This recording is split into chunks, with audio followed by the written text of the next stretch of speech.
ये कलर क्यों आपका है ऐसा है पूरा?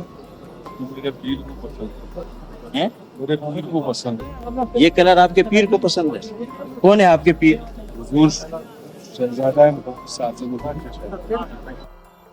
दोस्तों, दुनिया का दूसरा सबसे बड़ा धर्म माने जाने वाला इस्लाम धर्म क्या अब अपने अंत की तरफ है? क्या अरब में पहले होती थी भगवान शिव की पूजा? अखंड भारत की नींव अरब में रखने वाले राजा के बारे में पता चल गया है दोस्तों, जिन्होंने अरब वासियों को भगवान की पूजा करना सिखाया और अरब में हर जगह भगवान की पूजा की जाने लगी थी।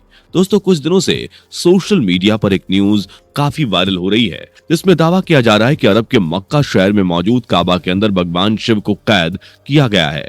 और यह दावा भी किया जा रहा है कि काबा से पहले वहां मंकेश्वर मंदिर हुआ करता था। लेकिन इन सभी बातों में कितनी सच्चाई है, आज के इस वीडियो में हम आपको बताने वाले हैं।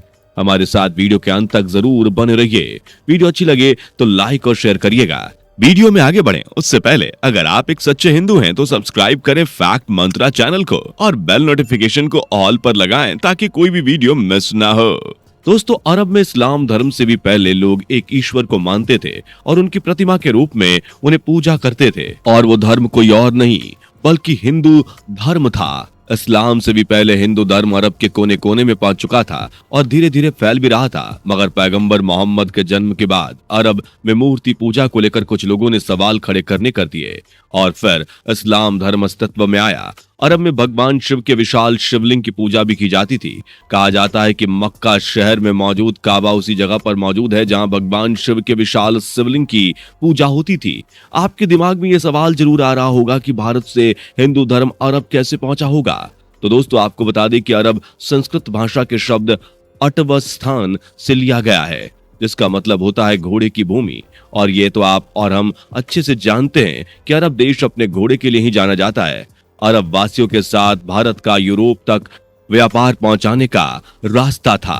भारत के लोग अरब के लोगों के साथ व्यापार की चीजें बेचते थे, जो आगे अरब के लोग यूरोप के लोगों के साथ सौदेबाजी करते थे। इस दौरान अरब के लोगों को भारत के लोगों ने देवी देवताओं के बारे में बताया और उन्हें जीने का सही ढंग सिखलाया। इस तरह से कुछ लोगों ने भारत की ही मूर्तियों का पूजना वहां शुरू कर दिया। कहा जाता है कि सबसे ज्यादा विक्रमादित्य के शासनकाल में ही भारत को अखंड भारत बनाने की कोशिश शुरू हुई और अरब को भी भारत का हिस्सा बनाने पर जोर दिया गया था। काबा से पहले मक्का में मंकेश्वर मंदिर स्थित था। मंकेश्वर महादेव मंदिर की स्थापना राजा विक्रमादित्य ने करवाई थी। इसके बारे में अरब की लाइब्रेरी में मौजूद एक शिलालेख में विस्तार से पढ़ने को मिलता है। पैगंबर मोहम्मद के चाचा मोहम्मद साहब को अल्लाह के आखिरी पैगंबर नहीं मानते थे। वे भगवान शिव की आराधना करते थे। भगवान शिव को खुश करने के लिए पैगंबर मोहम्मद के चाचा ने कई कविताएं भी लिखी। पैगंबर मोहम्मद के चाचा का मानना था कि इस पूरी दुनिया में अगर कहीं शांति और सुख है तो वो सिर्फ भारत में ही है। भगवान शिव के परम भक्त थे पैगंबर मोहम्मद के चाचा। वह मानते थे कि भगवान शिव ही परम सत्य हैं और उनके होने से ही धरती पर जीवन है। पैगंबर मोहम्मद के चाचा ने जो किताब लिखी उसका नाम शेर उल ओकुल। इसी किताब में भगवान शिव के प्रशस्तियां और उनके बारे में कई बातें बड़ी श्रद्धा से लिखी गई हैं। यह किताब आज भी टर्की शहर के इस्तांबुल में किसी म्यूजियम में रखी गई है, जिसे पढ़ने की इजाजत किसी को भी नहीं है। इस्लाम के आने से पहले तक पूरे अरब पर वैदिक रंग चढ़ा हुआ था।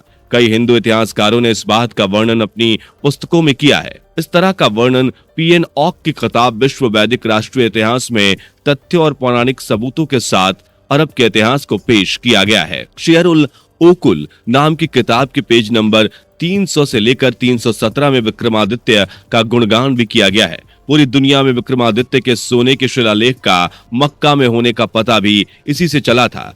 इसी शिलालेख के कुछ अंश काबा में भी पाए गए हैं। इस शिलालेख के अनुसार अरब में हिंदू धर्म को विक्रमादित्य ने ही फैलाया था।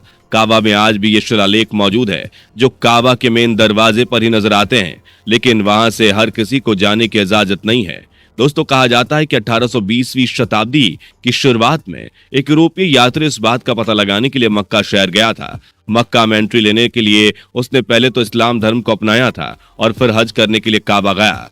जब वह काबा गया तो वहां के नजारे देखकर हैरान रह गया। उस यात्री ने बताया कि काबा के मेन गेट से जाने के लिए किसी को भी इजाजत नहीं है, क्योंकि वहां काबा के इतिहास की एक झलक देखने को मिलती है। इतना ही नहीं, उस यात्री ने यह भी खुलासा किया कि काबा के मुख्य गेट पर हिंदू देवी देवताओं की मूर्तियां भी रखी हुई हैं। उस व्यक्ति ने बताया कि काबा के अंदर संस्कृत भाषा में लिखे गए शिलालेख भी हैं। इस्लाम धर्म के उदय से पहले अरब में लोग कबीले में बटे हुए थे।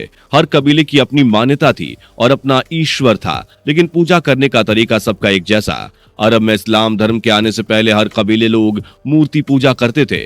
कोई भगवान शिव की पूजा में लीन था तो कोई नंदी देवी, सूरज देवता और प्राकृतिक चीजों की मूर्ति के रूप में पूजा करता था। लेकिन इस्लाम धर्म के आने के बाद अरब में बड़ी मात्रा में मूर्तियों को तोड़ा गया और इस्लाम की नींव रखी गई। धीरे धीरे अरब के हर शहर में इस्लाम धर्म को मानने वाले लोगों की संख्या बढ़ने लगी और इस्लाम धर्म की दुनिया भर में फैलाव शुरू हो गया। यहाँ आपको बता दें कि इस्लाम धर्म के आने के बहुत साल पहले से ही अरबी लोग अल्लाह शब्द का इस्तेमाल करते थे।